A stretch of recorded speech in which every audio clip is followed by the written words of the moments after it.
Okay. Hi hello ಎಲ್ರಿಗೂ ನಮಸ್ಕಾರ. ನೀವು ನೋಡ್ತಿದ್ರೆ SS TV, ನಾನು ಅಶ್ವಿನಿ. ನಾವಿವತ್ತಿದ್ದೀವಿ ಬೆಂಗಳೂರಿನ ಕಾವೇರಿ ಥಿಯೇಟರ್ ಹತ್ರ. ನಮ್ಮ ಬೆಂಗಳೂರಿನಲ್ಲಿ ಸಿಂಗಲ್ ಸ್ಕ್ರೀನ್ ಥಿಯೇಟರ್ಗಳು ಒಂದರ ಮೇಲೊಂದು ಕ್ಲೋಸ್ ಆಗ್ತಾನೆ ಇದೆ. ಈಗ ಅದೇ ಸಾಲಿಗೆ ಕಾವೇರಿ ಚಿತ್ರಮಂದಿರ ಕೂಡ ಸೇರ್ಪಡೆ ಆಗ್ತಿದೆ. 50 ವರ್ಷ ಇತಿಹಾಸ ಇರುವಂಥ ನಮ್ಮ ಕಾವೇರಿ ಥಿಯೇಟ್ರು ಇವಾಗ ಕ್ಲೋಸ್ ಆಗಿದೆ ಅನ್ನೋದು ದುಃಖದ ವಿಷಯ. ಅಣ್ಣವರ ಸಿನಿಮಾ ಬಂಗಾರದ ಪಂಜರದಿಂದ ತನ್ನ ಮೊದಲನೇ ಆಟ ಶುರು ಮಾಡಿ ಈಗ ತನ್ನ ಆಟವನ್ನು ನಿಲ್ಲಿಸಿದೆ ಅನ್ನೋದು ಬೇಸರದ ಸಂಗತಿ. ಇದು ಏಷ್ಯಾದಲ್ಲೇ 2ನೇ ಅತಿ ದೊಡ್ಡ ಥಿಯೇಟರ್ ಆಗಿತ್ತು ಅನ್ನೋದು ಹೆಮ್ಮೆಯ ವಿಷಯವಾಗಿತ್ತು. ಆದರೆ ಇದೆಲ್ಲ ಕೂಡ ಈಗ ಕೇವಲ ನೆನಪು ಮಾತ್ರ. ತಮ್ಮ ನೆಚ್ಚಿನ ನಾಯಕರ ಸಿನಿಮಾ ರಿಲೀಸ್ ಆದಾಗ ಎಷ್ಟೋ ನಾಯಕರ ಕಟೌಟ್ಗೆ ಇಲ್ಲಿ ಹಾಲಾಭಿಷೇಕ ಆಗಿದೆ, ಎಷ್ಟೋ ಸೆಲೆಬ್ರಿಟಿಗಳ ಆಗಮನ ಆಗಿದೆ. ಅಷ್ಟೇ ಅಲ್ಲದೆ ಎಷ್ಟೋ ಸಿನಿಮಾಗಳ ಶೂಟಿಂಗ್ ಕೂಡ ಆಗಿದೆ. ಇಷ್ಟೆಲ್ಲ ಮನರಂಜನೆ ಕೊಟ್ಟಂಥ ನಮ್ಮ ಕಾವೇರಿ ಚಿತ್ರಮಂದಿರ ಈಗ ಯಾವ ಸ್ಥಿತಿಲಿದೆ ಅನ್ನೋದನ್ನು ನೋಡೋಣ ಬನ್ನಿ.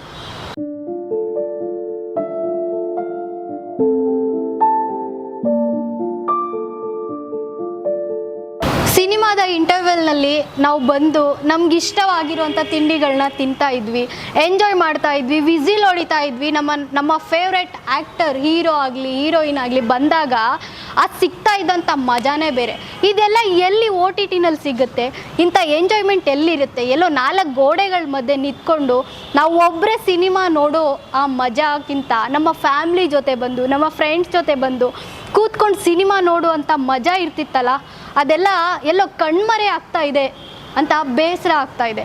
ಇದೇ ಥರ ಸಿನಿಮಾ ಥಿಯೇಟರ್ಗಳು ಒಂದರ ಮೇಲೊಂದು ಕ್ಲೋಸ್ ಆಗ್ತಾ ಇದ್ದರೆ, ಎಲ್ಲೋ ಸಿನಿಮಾ ಥಿಯೇಟರ್ಗಳು ಮಾತ್ರ ಕ್ಲೋಸ್ ಆಗ್ತಾ ಇದೆ ಅಂತ ನಾವು ಅಂದ್ಕೊಂಡ್ರೆ, ಅದ್ರ ಜೊತೆ ನಾವು ನಮ್ಮ ಫ್ಯಾಮಿಲಿ ಜೊತೆ ಬಂದು ಸಿನಿಮಾ ನೋಡೋದನ್ನು ಮಿಸ್ ಮಾಡ್ಕೊಳ್ತಾ ಇದ್ದೀವಿ, ನಮ್ಮ ಫ್ರೆಂಡ್ಸ್ಗಳ ಜೊತೆ ಬಂದು ಸಿನಿಮಾ ನೋಡೋದನ್ನು ಮಿಸ್ ಮಾಡ್ಕೊಳ್ತಾ ಇದ್ದೀವಿ ಅನ್ನೋದನ್ನು ನಾವು ಮರಿತಾ ಇದ್ದೀವಿ.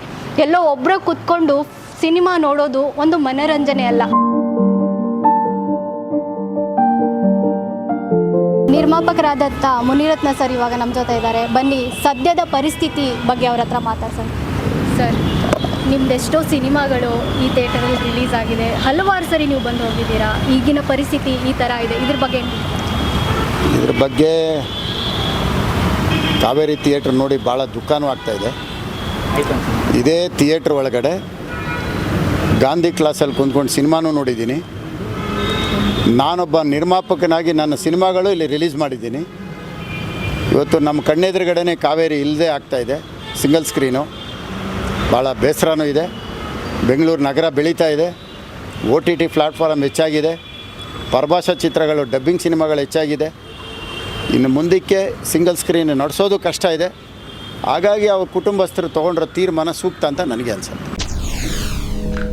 SS TV, ಸಿನಿಮಾ ಜಗತ್ತಿನ ಕ್ಷಣ ಕ್ಷಣದ ಸುದ್ದಿಯೊಂದಿಗೆ.